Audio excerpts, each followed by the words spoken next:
যান মুরব্বী আপনাকে জানা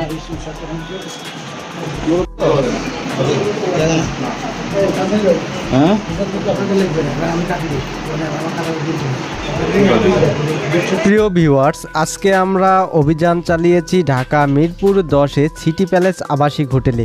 গোপন তথ্যের মাধ্যমে আমরা জানতে পারি এই সিটি প্যালেস আবাসিক হোটেলের মধ্যে কলেজ ও ইউনিভার্সিটির মেয়েরা রমরমা দেহ ব্যবসা পরিচালনা করে।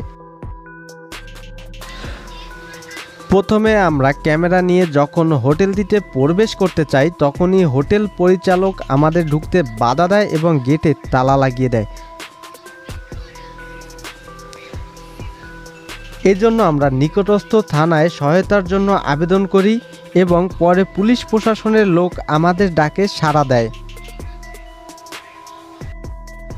তাদের সহায়তায় আমরা সিটি প্যালেস আবাসিক হোটেলের মধ্যে প্রবেশ করতে সক্ষম হই।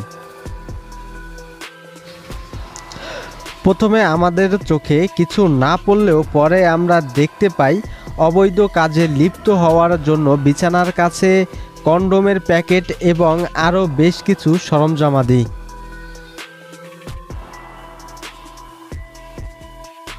এখানে যেসব মেয়েরা অবস্থান করে এবং অবৈধ কাজে লিপ্ত হয় তারা কিন্তু এই যে দেখতে পাচ্ছেন প্রিয় দর্শক শ্রোতা, এই একজন দাঁড়িয়ে আছে হোটেল সিটি প্যালেসের।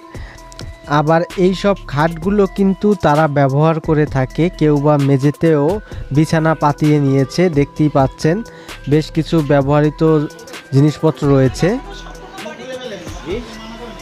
পরবর্তীতে আমরা আরও জোরালোভাবে অভিযান চালাই এবং একটি গোপন কক্ষের সন্ধান পাই। যে গোপন কক্ষের দরজা খুলতেই আমাদের সাথে দেখা হয় এক ঝাঁক তরুণীর।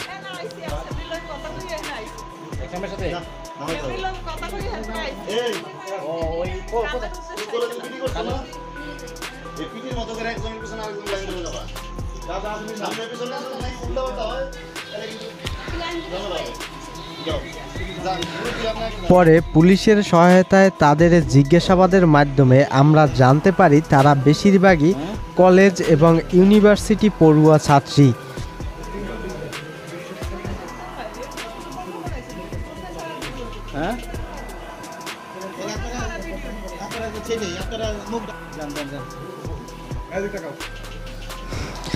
এখানে কেউ কেউ এই কাজে লিপ্ত হয়েছে স্বইচ্ছায়, আবার কেউ কেউ প্রলোভনের ফাঁদে পড়ে যুক্ত হয়েছে।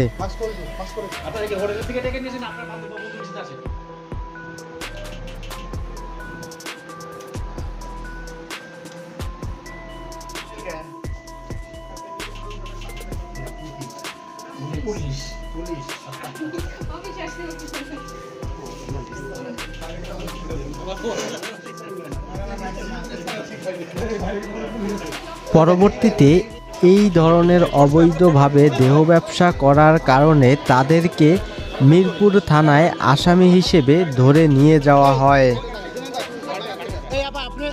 তো প্রিয় দর্শক শ্রোতা, বাংলাদেশে ঢাকাসহ যেসব জেলায় এই ধরনের অবৈধ কাজ হয় এবং পতিতার যে ধরনের অবৈধভাবে ব্যবসা চলে বাংলাদেশে, তাতে যুব সমাজের উপরে কী ধরনের প্রভাব পড়তে পারে এবং এই ধরনের অপকর্মগুলো কিভাবে বন্ধ করা যায় সে বিষয়ে আপনি আপনার মতামত অবশ্যই কমেন্ট সেকশনে জানিয়ে যাবেন।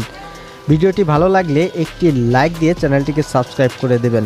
আসসালামু আলাইকুম ওয়া রাহমাতুল্লাহি ওয়া বারাকাতুহু।